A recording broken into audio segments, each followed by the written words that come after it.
گزارے کیسے زندگی، آؤ علماء سے پوچھ لیں، آئے جو مشکل پیش کوئی،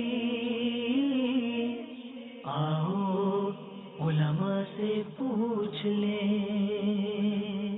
الحمد للہ رب العالمین والصلاة والسلام علی سید الانبیاء والمرسلین، اما بعد فاعوذ باللہ من الشیطان الرجیم، بسم اللہ الرحمن الرحیم، الصلاة والسلام علیک یا رسول اللہ، الصلاة والسلام علیک یا حبیب اللہ، الصلاة والسلام علیک یا نبی اللہ، وعلی آلک واصحابک یا نور اللہ۔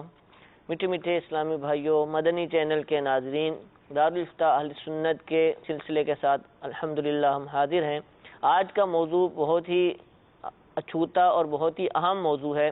ہر مسلمان کی جس پر نماز پڑھنا لازم ہے، جو وضو کرتا ہے، اس سے متعلق یہ موضوع ہے پانی کے بارے میں شرعی مسائل۔ جی ہاں، جو پانی ہم وضو وغیرہ کے لیے عام طور پر استعمال کرتے ہیں، یا غسل وغیرہ کے لیے، یا دیگر اسی طرح کے جو طہارت کے مسائل جہاں درپیش ہوتے ہیں، وہاں جہاں بھی پانی کا استعمال ہوتا ہے، تو ہر پانی کے ساتھ یہ تطہیر حاصل کر لینا، پاکی حاصل کرنا، یہ ممکن نہیں ہوتا۔ کن کن پانیوں کے ساتھ تطہیر حاصل کی جا سکتی ہے، پاکی حاصل کی جا سکتی ہے، پانی کی کیا اقسام ہیں، اور پانی سے متعلق کون کون سے مسائل ہیں، انشاءاللہ عز و جل آج کے سلسلے کے اندر ہم اب بیان کریں گے۔ درود پاک کی فضیلت سنتے ہیں۔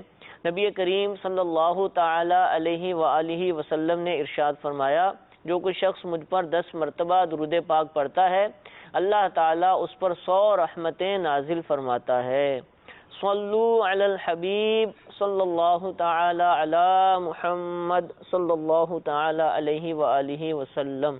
ضرور پانی سے متعلق آج ہمارا موضوع ہے۔ طہارت کے اندر چونکہ پانی ہی عام طور پر استعمال ہوتا ہے، تیمم بھی اگرچہ موجود ہے، تو اب پانی کون کون سے پانی ہے جن سے وضو غسل کرنا جائز ہے، کون سے پانی ایسے ہیں کہ جن سے ناجائز ہے، یا یوں سمجھ لیجیے کہ پانی کی کون کون سی اقسام ہیں طہارت کے حوالے سے۔ الحمدللہ رب العالمین والصلاة والسلام علی سید الانبیاء والمرسلین۔ پانی اللہ تبارک و تعالی کی بہت بڑی نعمت ہے، اور ہماری حیات کا اس سے بہت گہرا تعلق ہے، کیونکہ ہماری پیدائش میں بھی پانی کا استعمال ہے کہ آدمی کو، یعنی آدم علیہ الصلاۃ والسلام کو مٹی پانی سے آمیزش سے پیدا فرمایا تھا۔ یعنی پانی بھی ایک بنیادی میں شامل ہے، عناصر اربعہ جو کہا جاتے ہیں، ان میں بھی ایک پانی بھی، آگ، ہوا، مٹی اور پانی، ان 4 چیزوں کے مجموعے، 4 چیزوں کے مجموعے سے انسان کی یعنی تخلیق میں یہ 4 چیزیں استعمال ہوئیں۔ تو یہ ہماری بنیادی ضرورت میں سے ہے، اور پھر دوسرے اعتبار سے کہ ہم بہت ساری عبادتیں ایسی ہیں کہ جس میں ہمارے لیے پانی کا یا پانی کے قائم مقام کسی اور چیز کا ہونا، یعنی تیمم کا ہونا ضروری ہوتا ہے۔ جیسے نماز ہے تو بغیر پانی یعنی وضو یا غسل یا تیمم کے بغیر نہیں ادا کر سکتے، تو اس اعتبار سے پانی ایک اہم ضروری چیز ہے۔ تو اب اس کے اندر بھی پھر بہت ساری صورتیں ایسی ہوتی ہیں کہ بہت سے پانی ایسے ہوتے ہیں جن کو ہم استعمال نہیں کر سکتے، وہ ناپاک ہوتے ہیں یا وضو و غسل کے قابل نہیں ہوتے، تو اس اعتبار سے ہم یہاں پر پانی کی کچھ اقسام سنیں گے انشاءاللہ۔ تو پانی کی طرف آتے ہیں ہم کہ پانی کی مختلف اقسام ہیں، اور اللہ تبارک و تعالی نے ہمیں پانی مختلف صورتوں میں عطا فرمایا ہے۔ الحمدللہ۔ مثلاً آسمان سے نازل ہونے والا بارش کا پانی، ٹھیک ہے، اس طرح سے بھی اللہ تعالی نے پانی عطا فرمایا۔ پھر یہ سمندر کا پانی ہے، نہروں کا پانی ہے، اسی طریقے سے کنویں زمین میں بنائے جاتے ہیں، بورنگ کے ذریعے سے کئی فٹ زمین میں بورنگ کی جاتی ہے، اس کے ذریعے سے پانی آتا ہے۔ تو اسی طرح چشمے پھوٹ نکلتے ہیں، ان کے ذریعے پانی کا حصول ہوتا ہے۔ اسی طرح برف ہے، تو برف کے ذریعے برف پگھلتی ہے تو پانی بہت بڑا حصہ پانی کا جو دریاؤں میں آتا ہے، جی دنیا میں ایک بہت بڑا حصہ پانی کا برف کی صورت میں موجود ہے، اور اس کے ذریعے پگھلتی ہے۔ جب وہاں گرمی پڑتی ہے تو پگھلنے سے وہاں سے چشمے کی صورت بن جاتی ہے۔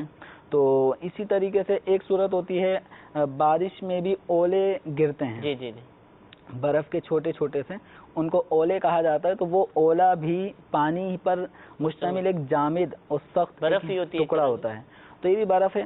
تو یہ اللہ تبارک و تعالیٰ نے ہم پر مختلف طریقوں سے ہمیں پانی کی نعمت سے سرفراز فرمایا، تو یہ سب وہ چیزیں ہیں کہ جن کو پانی کہا جاتا ہے۔ کہا جاتا ہے کہ زمین کا ایک بڑا حصہ پانی ہی پر مشتمل ہے، تقریباً اگر جغرافیائی اعتبار سے بھی دیکھیں تو زمین کا تقریباً 3/4 حصہ، یہ تقریباً حصہ پانی پر مشتمل ہے، 4 میں سے 3 حصے پانی پر مشتمل، تقریباً 3 حصہ جو ہے پانی پر مشتمل، اور خشکی جس پہ انسانوں کی آبادی ہے وہ تقریباً 1/4 حصہ ہے، 25% حصہ تقریباً۔ تو اب یہ پانی کے حصول کے یہ ذرائع ہیں جن کے ذریعے اللہ تبارک و تعالیٰ نے ہمیں پانی عطا فرمایا ہے۔ الحمدللہ۔ اب اس کے اندر بھی پانی کی اقسام ہو جاتی ہیں کہ کون سا پانی وضو اور غسل کے اعتبار سے قابل استعمال ہے، کن کو ہم وضو غسل میں استعمال کر سکتے ہیں، کن کو نہیں کر سکتے۔ تو اس اعتبار سے پانی کی 5 اقسام فقہاء کرام نے ذکر فرمائی ہیں۔ پہلی قسم ہے طاہر۔ طاہر کا مطلب ہوتا ہے پاک، ٹھیک ہے، جو خود پاک ہو۔ اچھا، خود پاک، جی۔ اور اسی کے ساتھ یہ پہلی قسم کے نام میں 3 الفاظ استعمال ہوں گے: طاہر، مطہر، غیر مکروہ۔ اچھا، طاہر، مطہر، غیر مکروہ، یعنی یہ ایک قسم ہے پانی، یہ ایک قسم ہے، یعنی وہ پانی جو پاک بھی ہے، طاہر بھی ہے، پاک بھی ہے، مطہر بھی ہے۔ مطہر کا مطلب ہوتا ہے پاک کرنے والا، خود بھی پاک ہے اور دوسری چیز کو پاک کر اور سکتا ہے۔ اگر جسم پہ لگے گا، کپڑوں پہ استعمال کریں گے تو کپڑا بھی پاک کیا جا سکتا ہے، جسم بھی پاک ہو جائے گا، وضو بھی ہو جائے گا، غسل بھی ہو جائے گا۔ اور غیر مکروہ یعنی اس پانی کو استعمال کرنا مکروہ بھی نہیں ہے۔ ٹھیک ہے، تو پہلی قسم طاہر، مطہر اور غیر مکروہ ہے۔ جو نارمل پانی ہوتا ہے عام طور پہ جو آتا ہے، سمندر کا، نہر کا صاف پانی، تو وہ طاہر بھی ہوتا ہے، پاک بھی ہوتا ہے، اس میں کوئی ناپاکی نہیں ہوتی، وہ پاک کر بھی دیتا ہے، اس سے وضو غسل بھی کیا جا سکتا ہے، اور اس کا استعمال مکروہ بھی نہیں ہوتا۔ دوسری قسم ہے طاہر، مطہر، مکروہ۔ ٹھیک ہے، یعنی پہلی اور دوسری قسم میں جو فرق آ گیا، پہلی قسم تھی غیر مکروہ، دوسری قسم ہے مکروہ۔ طاہر، مطہر، مکروہ۔ تو اس کا مطلب ہوتا ہے وہ پانی کے جو خود تو پاک ہے، اگر وضو یا غسل میں استعمال کیا جائے تو اس اعتبار سے وہ پاک کرنے والا ہے، ٹھیک ہے، ٹھیک ہے، لیکن اور کپڑے بھی پاک کیے جا سکتے ہیں اس کے ذریعے سے، جسم کو بھی پاک کیا جا سکتا ہے ظاہری نجاست سے بھی، لیکن اس کا استعمال مکروہ ہے۔ اچھا، وہ پانی ہے جس کو بلی یا مرغی جو کچرا بھی کھا رہی ہوتی ہے، اس طرح کی، یا شکاری پرندے، ان میں سے کسی نے پی لیا، ٹھیک تو ہے، ایسا پانی پاک تو ہے، پاک بھی کر لیتا ہے، یعنی وضو غسل کے لائق بھی ہے، کپڑے بھی پاک کیے جا سکتے ہیں، لیکن دیگر پانی کے ہوتے ہوئے ان پانیوں کا استعمال مکروہ ہے۔ صحیح، ٹھیک ہے۔ تیسری قسم ہوتی ہے اس پانی کی جس کا نام ہے طاہر غیر مطہر۔ طاہر یعنی خود پاک ہے، ٹھیک ہے، غیر مطہر یعنی اس کے اندر پاک کرنے کی صلاحیت نہیں ہوتی۔ یہاں پاک کرنے کی صلاحیت نہ ہونے سے مراد یہ ہے کہ وضو یا غسل ادا نہیں ہوگا۔ ٹھیک ہے، وہ ہے مستعمل پانی۔ صحیح، مستعمل پانی اس پانی کو کہتے ہیں کہ جو دیہ دردے سے کم مقدار میں ہو اور اس کے اندر بغیر دھلا ہاتھ بے وضو شخص کا یا بے غسل آدمی کا، عورت کا ہاتھ اس میں پڑ جائے، یا کسی کا پہلے سے وضو تھا لیکن اس نے دوبارہ وضو پر وضو کرنے کا جو ایک فضیلت و ثواب ہے، اس نیت سے اس نے دوبارہ وضو کرنا چاہا، وضو سے ہے لیکن بنیت تقرب دوبارہ سے وضو کرنا چاہتا ہے، تو اس نے اب ہاتھ ڈال دیا بغیر دھوئے، صحیح، تو یہ پانی ہو جائے گا مستعمل۔ ٹھیک ہے، مستعمل پانی پاک ہوتا ہے، ناپاک نہیں ہوتا۔ صحیح، جسم یا کپڑوں پہ لگ جائے تو یہ ناپاک نہیں ہوں گے، ٹھیک ہے، لیکن یہ غیر مطہر نہیں ہے، ٹھیک ہے، پاک کرنے والا نہیں ہے، یعنی وضو اور غسل کے اعتبار سے یہ وضو اور غسل کو کفایت نہیں کرے گا، اس سے وضو نہیں ہوگا، غسل فرض تھا تو وہ ادا نہیں ہوگا، لیکن اس سے اگر کپڑے ناپاک تھے، جسم ناپاک تھا، یا کوئی فرش ناپاک تھا، زمین ناپاک تھی، تو اس کو دھویا جا سکتا ہے، اس کو پاک کیا جا سکتا ہے۔ یعنی انسانی اعضاء کی جو نجاست ہے وہ زائل نہیں ہوگی، انسانی اعضاء نہیں، جو نجاست حقیقی ہے نا، ٹھیک ہے، جو واقعیتاً ناپاکی ہے، گندگی ہے، وہ تو زائل ہو جائے گی، اس کے لیے تو یہ پاک، جسم پر کوئی نجاست نظر آ رہی ہے تو وہ بھی پاک ہو جائے گی، ٹھیک ہے، لیکن وضو یا غسل یہ دو چیزیں مستعمل پانی سے نہیں ہوتی۔ ٹھیک ہے، اچھا، یہ تیسری قسم ہو گئی، اور چوتھی قسم پانی کی ہے نجس پانی۔ نجس، نجس ناپاک یعنی وہ پانی جس میں واقعتاً کوئی ناپاکی گر گئی ہے، جس کو ہم ناپاکی کہتے ہیں. تو پیشاب کا کوئی قطرہ گر گیا اور وہ دے دردے سے کم ہے. تو اسی طریقے سے شراب کا کوئی قطرہ گر گیا دے دردے سے کم پانی میں، یا کوئی مردار جانور اس کے اندر یعنی وہ ناپاک ہو گیا، ناپاک ہو گیا، تو وہ پانی ناپاک ہے، کسی بھی طرح اس کو استعمال نہیں کر سکتے. وہ جسم پہ لگے گا، کپڑوں پہ لگے گا، یا ہماری استعمال کی کسی بھی چیز پہ لگے گا تو ان چیزوں کو وہ ناپاک کر دے گا. ٹھیک ہے. اور پانچویں قسم ہے مشکوک. مشکوک مشکوک کا مطلب ہوتا ہے جس کے پاک کرنے میں، پاک ہونے میں یہ شک شبہ ہوتا ہے کہ آیا وہ پانی پاک بھی ہے یا نہیں، پاک کرنے والا بھی ہے یا نہیں. تو اس کے اعتبار سے یعنی فقہاء کرام نے اس پانی پہ غور کیا، قرآن و حدیث کے حوالے سے اس پہ کہ یہ ناپاک میں شمار ہوگا یا پاک میں شمار ہوگا. تو دلائل دونوں طرف پائے جا رہے ہیں، صحیح، پاکی کے بھی تو ناپاکی کے بھی. تو کوئی فیصلہ ہو نہیں پایا. ہاں فیصلہ نہ ہوا تو اب فقہاء کرام نے اس پانی کے بارے میں کہا کہ وہ پانی مشکوک ہوتا ہے. حکم دیا کہ مشکوک ہے. مشکوک پانی کون سا ہے؟ وہ پانی ہے جس کو گدھے نے پی لیا ہو یا خچر نے پی لیا ہو. تو گدھے یا خچر کے پیے ہوئے پانی، جیسے بالٹی کے اندر انہوں نے منہ ڈال دیا، پی لیا، اب وہ بالٹی میں جو پانی ہے وہ پاک ہے یا ناپاک ہے؟ تو اس کی پاکی، اس کی ناپاکی دونوں طرف دلائل موجود ہیں، تو فیصلہ نہیں ہو پایا کہ یہ پاک ہے یا ناپاک. تو فقہاء کرام نے اس کے بارے میں کہا کہ یہ مشکوک پانی ہے. اب مشکوک پانی کا مطلب یہ ہے کہ اس پانی کو نہ تو ہم یہ کہہ سکتے ہیں ناپاک ہے، نہ یہ کہہ سکتے ہیں کہ پاک ہے. کیسے حضور؟ اب کوئی بولے گدھے نے منہ ڈالا ہے اور پتہ ہے کہ گدھے نے منہ ڈالا ہے اور گدھا نجس جانور ہے، حرام ہے اس کا کھانا، تو اب وہ اب کیسے شک کر رہے ہیں؟ اس کے اعتبار سے جو اصل میں یہ پانی کے اعتبار سے گدھا جو ہے یہ کھانا حرام ہے، اس کا گوشت کھانا حرام ہے. خچر جو ہے اس کا بھی گوشت نہیں کھا سکتے، اس کا بھی گوشت کھانا حرام ہے. لیکن اس دیگر اعتبار سے کہ اس کے پانی کے بارے میں، اس نے جو پانی پی لیا منہ اندر چلا گیا، تو آیا اس کی زبان سے جو پانی میں اس کا لعاب لگا اس کی وجہ سے پانی پہ کوئی حرمت کا یا طہارت، عدم طہارت کا حکم لگے گا نہیں. تو دونوں طرف فقہاء کرام، یہ دلائل ہیں، کتابوں میں موجود ہیں، عوام کے لیے دشوار ہو جائے گا.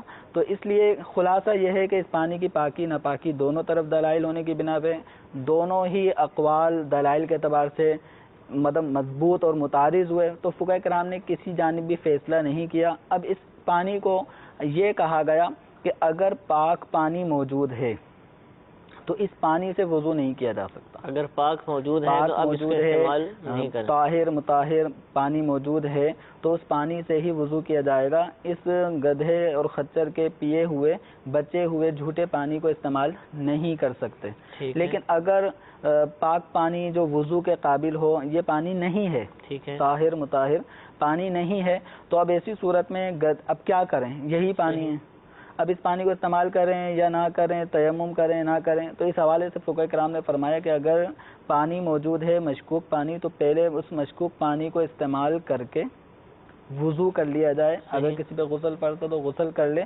لیکن نماز پڑھنے کے لیے تیمم اس کو کرنا ہوگا. اچھا، یعنی اسی پانی سے وضو کر کے یہ اپنے آپ کو یہ نہ سمجھے کہ میں بالکل نماز پڑھنے کے لیے بالکل ریڈی ہوں، تیار ہوں، پاک ہو گیا، وضو ہو گیا. تو اس کو حکم یہ ہے کہ وضو بھی کرے، اگر اور کوئی پانی نہیں ہے تو وضو کرے، وضو کرنے کے بعد تیمم بھی کرے.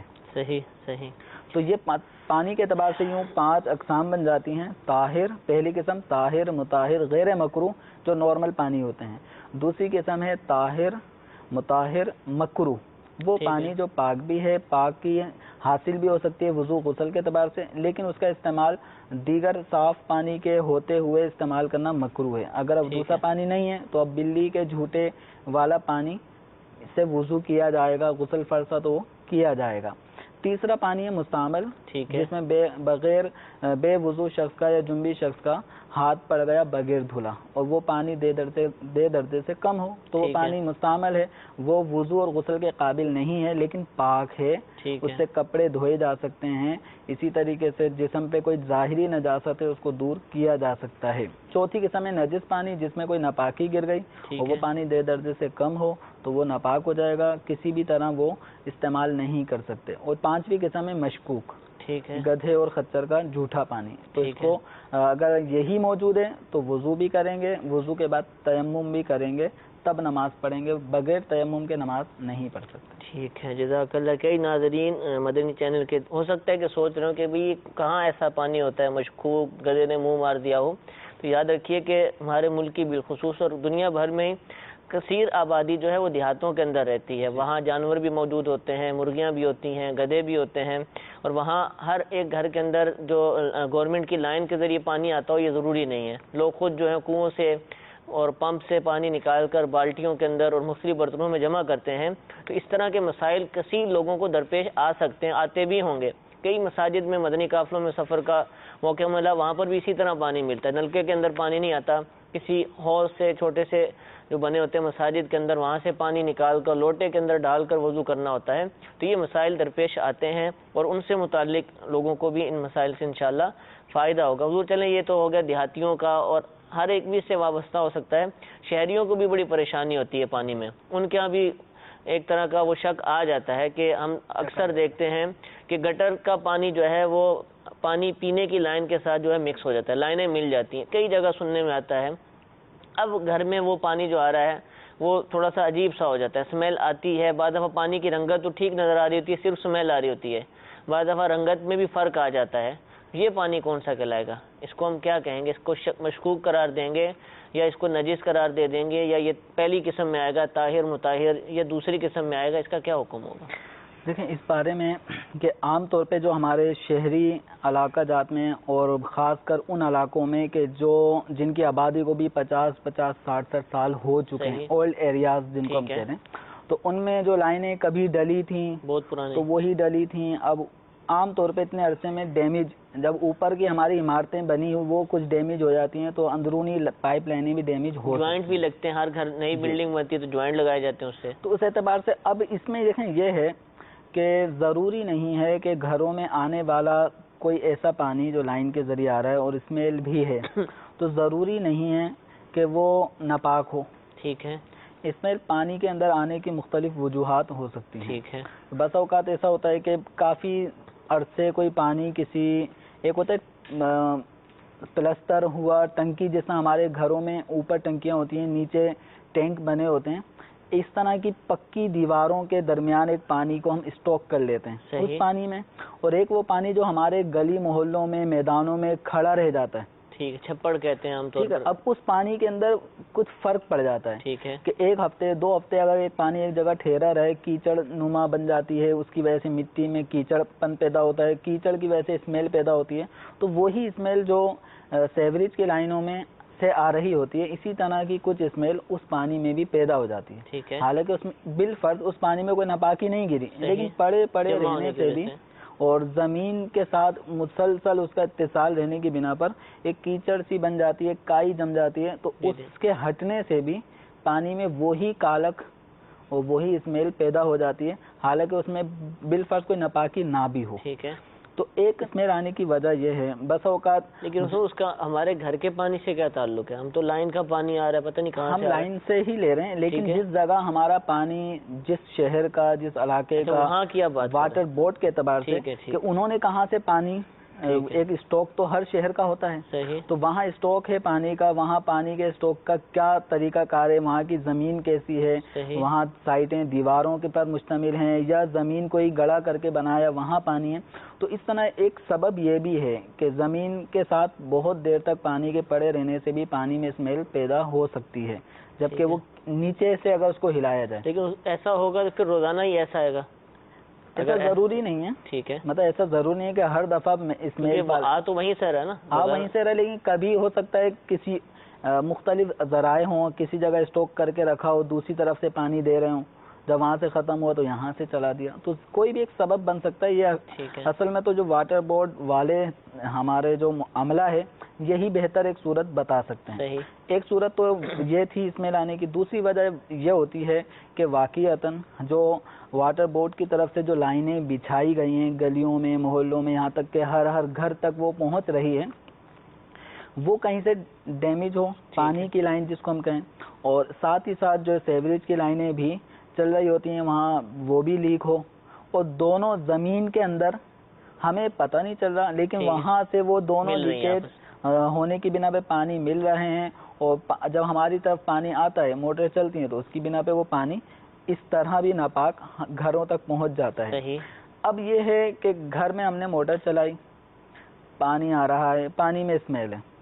اب ہمارے پاس کوئی ایسا قطعی دلیل یا آنکھوں کا مشاہدہ کہ پانی میں ناپاکی اس بنا پر ہو، یعنی اس پہ یقین ہو جائے کہ یہ جو سیوریج کی لائن اس جگہ سے ڈیمیج ہے اور یہیں سے پانی کی لائن ماری اور دونوں پانی یہاں مل رہے ہیں، تو بسا اوقات تو اس چیز کا مشاہدہ ہو جاتا ہے کہ کہیں نہ کہیں گڑھے ہوتے ہی رہتے ہیں گلی محلوں میں، تو وہاں پتہ چل جاتا ہے کہ غلطی سے سیوریج کی لائن پہ کوئی پھاوڑا مار دیا، اور ادھر سے یہ بھی لائن مکس ہو گئی، اور یہ ایک مشاہدے میں آ جاتی ہے۔ تو کہیں کہیں مشاہدے میں اس طرح کی چیز آ جاتی ہے کہ اس وجہ سے اب پانی ایسا ہوا، ورنہ گڑھا کھودنے سے پہلے پانی صحیح آ رہا تھا، گڑھا کھودنے کے بعد سے اب اس طرح کا پانی آ رہا ہے، تو یہ ایک مشاہدے والی صورت اور تجربے والی صورت بن جاتی ہے۔ تو یہاں تو اب اس پانی کو ہم کہیں گے کہ یہ ناپاک ہو رہا ہے، ٹھیک ہے، یعنی دونوں پانی مکس ہونے کا ہمیں یقین ہو گیا، یا یہ کہ واٹر بورڈ کی طرف سے کوئی ایسا اعلان کہ اس دفعہ جو پانی اس علاقوں میں جو پانی آ رہا ہے، تو وہ پانی اس وجہ سے یہ جو اسمیل آ رہی ہے وہ ناپاک پانی کے شامل ہونے کی وجہ سے آ رہی ہے، تو عام طور پہ ایسی کوئی اطلاع ہم تک موصول ہوتی نہیں ہے، ٹھیک ہے۔ تو اب یہی صورت ہے کہ جب تک ہمیں اس پانی میں جو اسمیل آ رہی ہے، اس اسمیل والے پانی کے سیوریج کے پانی کے مکس ہونے کا جب تک یقین نہ ہو، تو ہم اس پانی کو ناپاک نہیں کہہ سکتے۔ اچھا، ٹھیک۔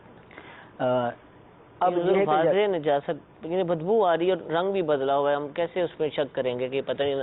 اب دیکھیں کسی بھی چیز پانی تو صاف ہی آتا ہے، پانی فی نفسی پاک تھا، ٹھیک ہے۔ اللہ تبارک و تعالیٰ نے جو آسمان سے پانی برسایا، جو نہروں میں سمندروں میں پانی ہے، فی نفسی وہ پاک ہے۔ اب اس کو ناپاک ہونے کے لیے قطعی دلیل چاہیے، صحیح، یعنی جس طرح پانی کے پاک ہونے پہ جو اللہ تعالیٰ نے اتارا ہے، زمینوں میں موجود ہے، جو قدرتی طور پہ موجود ہے، تو وہ پاک ہے۔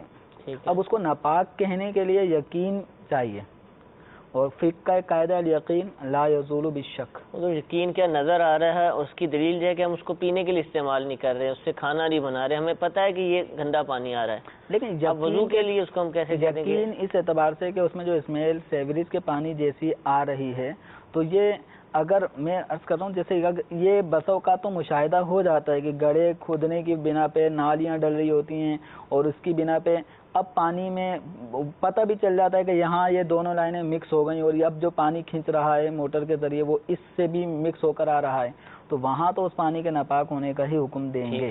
لیکن ہر علاقے میں یا ہر گلی میں جو پانی اگر اس طرح آ جاتا ہے تو اس میں ہمارے پاس کوئی قطعی دلیل نہیں ہوتی، تو اس اعتبار سے ہم یہ نہیں کہہ سکتے کہ جو پانی میں اسمیل آ رہی ہے گٹر والے پانی کی آ رہی ہے، اس سے پانی ناپاک ہے۔ اسمیل آنے کے اور بھی اسباب ہیں، بسا اوقات واٹر بورڈ کی طرف سے پانی کے تحفظ کے لیے ادویات بھی ڈالی جاتی ہیں، ان ادویات اور کیمیکلز کی وجہ سے بھی پانی میں اسمیل، ایک ذائقہ اس کا چینج ہو جاتا ہے، پانی کا ٹیسٹ بدل جاتا ہے، اس میں بو پیدا ہو جاتی ہے، لیکن وہ آہستہ آہستہ بو ختم ہو جاتی ہے۔ تو اس اعتبار سے جب تک یقین نہ ہو تو ہم ناپاکی کا حکم نہیں دیں گے۔ بالفرض اگر ہمیں پتہ ہے کہ سیوریج کا پانی بھی مکس ہو رہا ہے، ٹھیک ہے، اور واٹر بورڈ کی طرف سے جو پانی چھوڑا جاتا ہے وہ بھی آ رہا ہے، ہماری موٹر چل رہی ہے، ہمیں یقین ہے کہ یہ جو اسمیل ہے بالکل یہ پانی دونوں مکس ہو کے آ رہے ہیں، اس وجہ سے پانی میں بدبو آ رہی ہے، تو یہ پانی تو ناپاک ہے۔ صحیح۔ اب بس اوقات ایسا ہوتا ہے کہ ہم 10-15 منٹ آدھے گھنٹے موٹر چلائیں مسلسل، یا گلیوں میں سب کی موٹروں کا ایک ٹائم عام طور پہ پانی کا ایک شیڈول بن جاتا ہے کہ ہفتے میں ان دنوں پانی آئے گا، اس ٹائم سے اس ٹائم تک پانی آئے گا۔ اب گلیوں کی سب کی موٹریں چل رہی ہیں، ٹھیک ہے، ادھر سے واٹر بورڈ کی طرف سے بھی ایک پمپ چلایا جاتا ہے جو پانی کو علاقوں میں چھوڑتا ہے، تو اب یہ پانی تو وہاں سے صاف ہی چھوڑا گیا، ایک فرض کرتے ہیں وہ صاف چھوڑا گیا، لیکن کچھ گلیوں کی لائنیں سیوریج کی اور پانی کی مکس ہونے کی بنا پہ وہ پانی میں اسمیل آ رہی تھی۔ بس اوقات ایسا بھی ہوتا ہے اور اس طرح کا مشاہدہ بھی ہے کہ بس اوقات پانی میں اسمیل ہے، ابتداءً جب موٹر چلاتے ہیں تو اسمیل آتی ہے کیونکہ وہ ٹھہرا ہوا پانی، وہ اس میں اسمیل تھی، لیکن موٹر چلائی، موٹر چلانے کے بعد کچھ دیر تک پانی بہایا جائے تو 15-20 منٹ کے بعد اب پانی میں سے اسمیل آنا بند ہو جاتی ہے، صحیح، کیونکہ مسلسل گلیوں میں سب کی موٹریں چل رہی ہیں، پھر جو ٹھہرا ہوا پانی تھا وہ موٹر کے ذریعے آپ نے بہا دیا، اب صاف پانی آ رہا ہے، اگرچہ اب بھی کہیں نہ کہیں سے لیکیج ہو کر دونوں پانی پاک ناپاک مکس ہو رہے ہیں صحیح، لیکن جو پانی اب ہمارے گھروں تک آ رہا ہے موٹروں کے ذریعے آ رہا ہے، ہاں جب تک اسمیل آ رہی تھی اس پانی کو ہم نے بہاتے رہے، لیکن بہانے کے بعد اب پانی میں اسمیل آنا بند ہو گئی، پانی میں کوئی رنگ بو یا نجاست کا کوئی ٹیسٹ وغیرہ کچھ بھی محسوس نہیں ہو رہا، لیکن مکس ہو رہا ہے کہیں نہ کہیں سے، لیکن ہم تک جو پانی اب آ رہا ہے تو چونکہ پیچھے سے پاک پانی بھی آ رہا ہے، اور پاک پانی جب آ رہا ہے بہہ رہا ہے، اس پاک پانی بہتے ہوئے پانی میں اگر کوئی ناپاک پانی شامل ہو جائے، لیکن پاک اور ناپاک دونوں پانی مکس ہونے کے بعد بہہ رہے ہوں، ٹھیک ہے، اور بہنے کی صورت میں اب اس پانی کو جب ہم لیتے ہیں تو اب اس میں اسمیل نہیں آ رہی، اس میں کوئی نجاست کے اثرات نظر نہیں آ رہے، تو اس بہتے پانی کو اس بہنے کی بنا پہ اس نجس پانی کے پاک پانی کے ساتھ مل کر بہنے کی بنا پر اب اس کی نجاست کا حکم ختم ہو جاتا ہے کہ بہتا ہوا پانی ایک نارمل، ہمارے مدنی چینل کے ناظرین نے بھی سنا ہوگا بہتا ہوا پانی پاک ہے، صحیح، کہ وہ خود بھی پاک ہوتا ہے، پاک کرنے والا بھی ہوتا ہے، تو یوں اگر سیوریج کا پانی کی لائن کے ساتھ مل جائے اور یقین اس کو سمجھیں آپ یقینی کیفیت کریں کہ یقینی طور پہ معلوم ہے مل رہا ہے، لیکن ملنے کے باوجود اس پانی میں اتنا بہاؤ ہے، جریان ہے کہ ناپاک پانی کی بو، اس کے نجاست کے اثرات اس بہتے ہوئے پانی میں نظر نہیں آ رہے، تو اب جو پانی ہمارے گھروں میں ٹنکیوں میں ٹینک میں بھرا جائے گا تو وہ پانی پاک ہے، بشرطے کہ اس پانی میں نہ نجاست کا رنگ ہو، نہ اس کی بو ہو، نہ ہی نجاست کے اجزاء ہوں، تو وہ پانی پاک ہے۔ جزاک اللہ۔ کچھ کال شامل کرتے ہیں، پھر انشاءاللہ ٹینک کے متعلق بھی ہم سوال کو شامل کریں گے۔ یہ کال سنائیے۔ محمد شہزاد اتاری ضیاء کو دارالفتہ کی بارگاہ میں عرض ہے کہ اکثر و بیشتر وضو کے دوران مساجد میں لوگ نل جو ہے وہ کھلا چھوڑ دیتے ہیں، بے تحاشا استعمال ہوتا ہے، فلٹر کے پانی پہ بھی یہی مسئلے ہیں، گھر صاف کرنے سے لے کر جہاں جہاں بھی، اس کے بارے میں آپ کیا مدنی پھول ارشاد فرماتے ہیں، کیسے بچا جائے؟ جی انشاءاللہ عرض کرتے ہیں۔ ایک اور کال سنائیے۔ محمد عظیم اتاری مرکز اولیاء لاہور سے بات کر رہا ہوں۔ مجھے آپ کی بارگاہ میں میرا سوال ہے کہ جو پانی ٹب میں ہوتا ہے غسل کرتے وقت اس میں چینٹے بھی پڑتے ہیں اور اس میں سے پانی کم بھی ہوتا ہے، تو مستعمل اور غیر مستعمل کی یہاں پر رہنمائی فرما دیجیے شرعی طریقے سے۔ جی انشاءاللہ عرض کرتے ہیں۔ پہلا سوال تو اسراف سے متعلق ہے کہ مساجد میں جاتے ہیں وہاں بھی لوگ بے تحاشا پانی استعمال کر رہے ہیں، گھروں کے اندر دیکھتے ہیں فرش دھونا ہے، بالٹیوں پہ بالٹیاں بہائی جاتی ہیں، پائپ لے کر جو ہے وہ، حالانکہ تھوڑا سا پانی ڈال کر وائپر کے ذریعے صفائی کی جا سکتی تھی، ٹینک کی صفائی کرنی ہے یا کچھ بھی کرنا ہے تو پانی جو ہے وہ، اس کے حوالے سے شریعت کیا کہتی ہے؟ اجازت ہے کہ آپ کے گھر میں آ رہا ہے آپ جیسے مرضی استعمال کریں؟ پانی کی قدر واقعتاً اس وقت ہوتی ہے کہ جب علاقوں میں پانی بند ہو جاتا ہے، کئی علاقوں میں پانی نہیں آتا، یا ان کو احساس کہ جو اس طرح جو خرید کر لے کر آتے ہیں استعمال کرتے ہیں اور اسراف کی صورت، ان کو اس وقت احساس ہوتا ہے کہ جب علاقوں میں ٹنکیاں خالی ہو جاتی ہیں، موٹر چلا چلا کے انسان بیزار ہو جاتا ہے، پانی نہیں آتا، بارشیں بھی نہیں ہوئی اور ہوتا ہے باہر سے بالٹیاں بھر بھر کے لا کے ضرورت کے تحت استعمال میں لایا جاتا ہے۔ تو پانی کی قدر کریں، اللہ تعالیٰ کی یہ بہت عظیم نعمت ہے جو یوں سمجھیں کہ ہمارے لیے فری ہے، جو استعمالی پانی کو اگر ہم دیکھیں تو اس کا حصول اتنا مشکل نہیں ہے، تو اس کی قدر کریں۔ اسراف کا جہاں تک تعلق ہے تو اگر کوئی نہر پہ بیٹھ کر بھی جو پانی بہہ رہا ہے اس نہر پہ بھی اگر کوئی وضو کر رہا ہے، غسل کر رہا ہے اور وہ ضرورت سے زیادہ استعمال کرتا ہے تو اس موقع پر بھی اسراف کا حکم عائد ہوتا ہے۔ تو اب جو وضو کرتے ہیں نل کھول دیتے ہیں، ایک واضح مثال وضو کرنے والوں کی اسراف کی یہ ہے کہ ہم جب چہرہ دھو رہے ہیں، ہاتھ دھو رہے ہیں تو اس میں تو نل کھولنا ایک سمجھ میں آتا ہے، اب جب مسح کرتے ہیں مسح کے لیے صرف اتنا کافی ہوتا ہے کہ آپ کے یہ ہاتھ گیلے تھے، گیلے ہاتھ سر پہ پھیر لینے کا نام ہے مسح، سر پہ تری پہنچانے کا نام، پانی کی تری پہنچانے کا نام مسح ہے، تو یہ مسح تو پانی جو ہتھیلی تری تھی اس سے ہو جاتا ہے۔ اب اس دوران جب سر کا مسح کر رہے ہوتے ہیں، پھر کان کا مسح کر رہے ہوتے ہیں، گدی پہ بھی ہاتھ پھیرتے ہیں، اس دوران نل کھلا ہوا ہوتا ہے، تو یہ جو اس دوران پانی جو بہہ رہا ہے یہ بلا ضرورت بہہ رہا ہے، بے حاجت بہہ رہا ہے، یہ کھلم کھلا اسراف ہے، حتیٰ کہ اس کو بھی فقہ کرام نے اسراف میں شمار کیا کہ ناک میں پانی چلانے کے لیے آدھا چلو یہ بھی کافی ہوتا ہے۔ اب عام طور پر ناک میں پانی چلانے کے لیے بھی اگر کوئی پورا دونوں ہاتھ سے بھر کے یوں کرے گا تو یہ اتنا سارا پانی جبکہ ناک چھوٹی سی، اس کے لیے تھوڑا سا پانی کفایت کرتا تھا. اتنا سارا پانی لے کے اب جو ناک اس میں بھی ایک ہاتھ نل پہ رکھ کے اس کو بند بھی کیا جا سکتا ہے. محتاط اسلام میں اس کو کرتے ہیں. اس طرح یہ اسراف والی صورت یہاں پر بھی بنتی ہے. تو گھروں میں بھی گھر واش کرتے وقت، کپڑوں کو واش کرتے وقت، نہاتے وقت ان سب چیزوں کو سامنے رکھیں کہ ضرورت سے زائد پانی کا استعمال نہ کیا جائے. اور کوشش کی جائے کہ جس نل سے بالخصوص وضو کرنا ہے وہ کوئی اچھی کوالٹی کا لگایا جائے. بالکل. کہ پانی اس سے کم مقدار میں نکلے اور اچھی دھار بھی بنے تاکہ چھینٹے بھی نہ پڑیں. ویسے واقعی آپ نے اچھی توجہ دلائی. تو نل اور دوسرا پھر ہمارے گھروں میں لگے ہوئے نل کے ان نلکوں پہ بھی اگر ہم غور کریں تو کہیں ٹوٹی نل کا لوز ہوتا ہے، اس کا واشر لوز ہوتا ہے کہ بند کرنے سے وہ بند ہی نہیں ہوتا، پانی گرتا رہتا ہے. توجہ نہیں دیتے لوگ. تو ان سب چیزوں کی طرف توجہ دیں کہ اس وقت ایک ایک قطرہ جو اس طرح ٹپک ٹپک کے گر رہا ہے، ضائع ہوتا ہے عام طور پہ، جو یہ سب اسراف کے کھاتے میں. اللہ تعالیٰ ہماری حفاظت فرمائے. ٹب میں اگر نہاتا ہے کوئی بیٹھ کر ٹب کے اندر یا بالٹی کے اندر پانی ہے تو اب جب نہائیں گے ظاہر سی بات ہے اس کے چھینٹے جسم سے نکل کر ٹب میں بھی گریں گے یا نیچے سے اٹھ کر ٹب میں گریں گے تو وہ پانی کا کیا حکم ہوگا؟ پھر جب نہائیں گے تو پانی کم ہوتا جائے گا. تو اب کیا وہ پانی کم ہونے، پانی چونکہ ٹب کا یا بالٹی کا وہ دے دردے تو ہوتا نہیں ہے. جی چھوٹی سی ہوتی ہے تو یہ کم پانی ہے. اب اس طرح کم پانی میں اگر نجاست والا کوئی بھی چھینٹا پانی کا جائے گا تو وہ پانی ناپاک ہوگا. اب ایک آدمی جب سر پہ پانی ڈالتا ہے، سر پہ نجاست نہیں تھی، کندھوں پہ ڈالتا ہے، کندھوں پہ نجاست نہیں تھی، اب کندھے سے لگ کے پانی ٹب میں بالٹی میں گرتا ہے، چھینٹ جاتی ہے، تو یہ جو پانی کندھوں سے لگا استعمال ہوا، مستعمل ہو گیا، وہ استعمال شدہ قطرہ چھینٹا بنا، اب وہ جاتا ہے ٹب میں.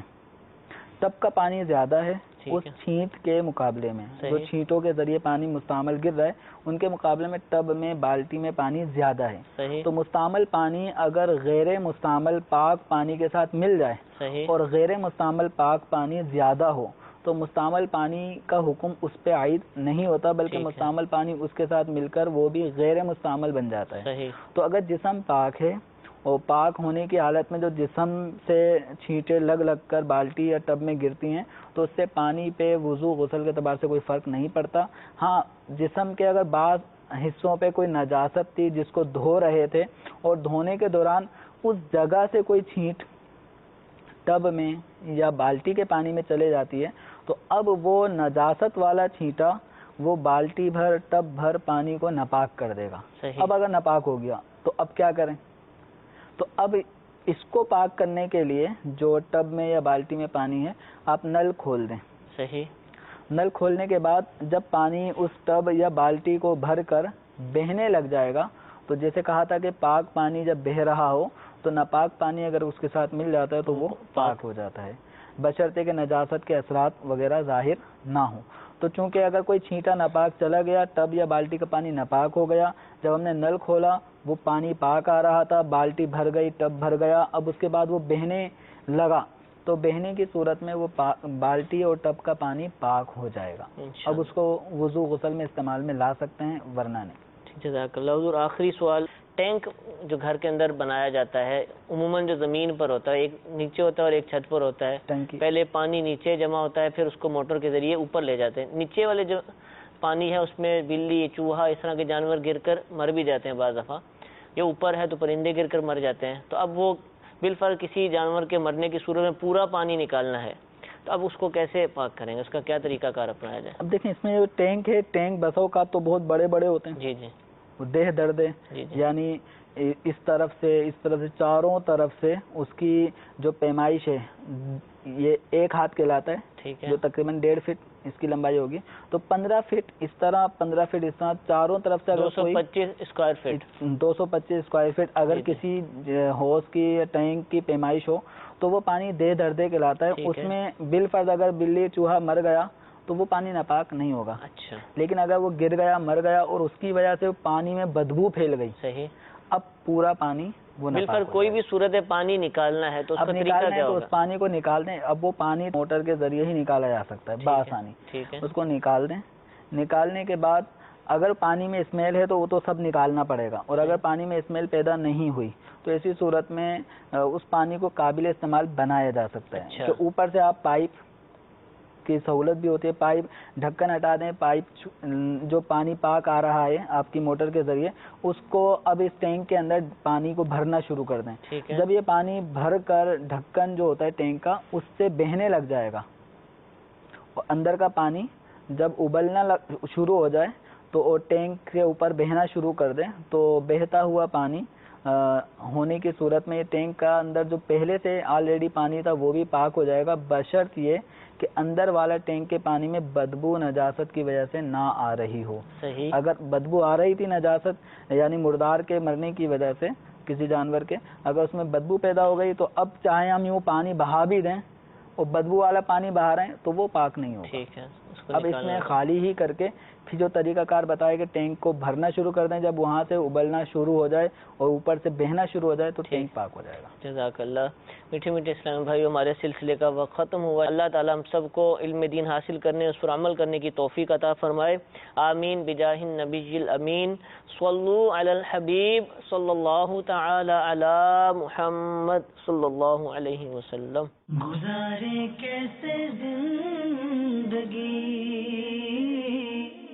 آؤ علماء سے پوچھ لیں. آئے جو مشکل پیش کوئی, آؤ علماء سے پوچھ لیں.